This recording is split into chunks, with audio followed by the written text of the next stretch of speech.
পটুয়াখালীতে শিক্ষার্থীকে সংঘবদ্ধ ধর্ষণ মামলায় গ্রেফতার কিশোর আসামিকে কারাগারে পাঠিয়েছেন আদালত। আরেক আসামিকে ধরতে অভিযান চলছে বলে জানিয়েছে পুলিশ।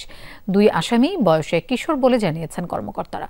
এদিকে ভুক্তভোগীর খোঁজ খবর নিতে পটুয়াখালীতে যান জাতীয় নাগরিক কমিটির আহ্বায়ক নাহিদ ইসলাম সহ কেন্দ্রীয় নেতৃবৃন্দ। দ্রুত সময়ের মধ্যে এই ঘটনার বিচার কাজ শুরুর দাবি জানান তারা। পটুয়াখালীতে নির্যাতনের শিকার শিক্ষার্থী বুধবার সন্ধ্যায় বাদী হয়ে ধর্ষণ মামলা করার পরপরই দুই আসামিকে গ্রেফতারে অভিযানে নামে পুলিশ। রাতেই ধরা পড়ে অভিযুক্ত এক কিশোর।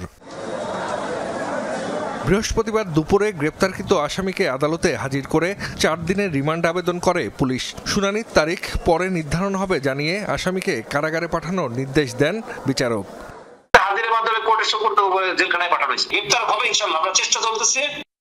এদিকে ভুক্তভোগী কিশোরীর খোঁজ খবর নিতে পটুয়াখালী মেডিকেলে যান জাতীয় নাগরিক পার্টির আহ্বায়ক নাহিদ ইসলাম সহ নেতৃবৃন্দ। কথা বলেন পরিবারের সাথে।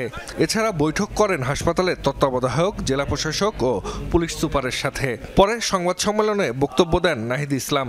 আগামী 24 ঘন্টার মধ্যে শিক্ষার্থী ধর্ষণের আসামিদের গ্রেফতার ও দ্রুত সময়ের মধ্যে বিচার কাজ শুরু করতে না পারলে রাজপথে প্রতিবাদের হুঁশিয়ারি দেন তিনি। সাম্প্রতিক সময়ে আমাদের মা বোনদের উপরে এই সহিংসতা এবং ধর্ষণের মতো ঘটনাগুলো আমাদেরকে অনেক উদ্বেগ তৈরি করছে আমাদের ভিতরে। সুষ্ঠু তদন্ত করে এই ঘটনার বিচার নিশ্চিত করতে হবে এবং শুধু এই ঘটনার নয়, এই ধরনের ঘটনাকে রোধ করার জন্য কঠোরতম শাস্তির ব্যবস্থা করতে হবে। ধর্ষণ মামলায় বলা হয়, মঙ্গলবার রাতে নিজ বাড়ির পাশে বাবার কবর জিয়ারত করে নানাবাড়ি যাওয়ার পথে ওই শিক্ষার্থীকে একটি বাগানে তুলে নিয়ে নির্যাতন চালায় দুজন। ভুক্তভোগীর বাবা 19 জুলাই আন্দোলনে রাজধানীতে পুলিশের গুলিতে আহত হয়ে চিকিৎসাধীন অবস্থায় মারা যান। জাহিদ হাসান, যমুনা নিউজ।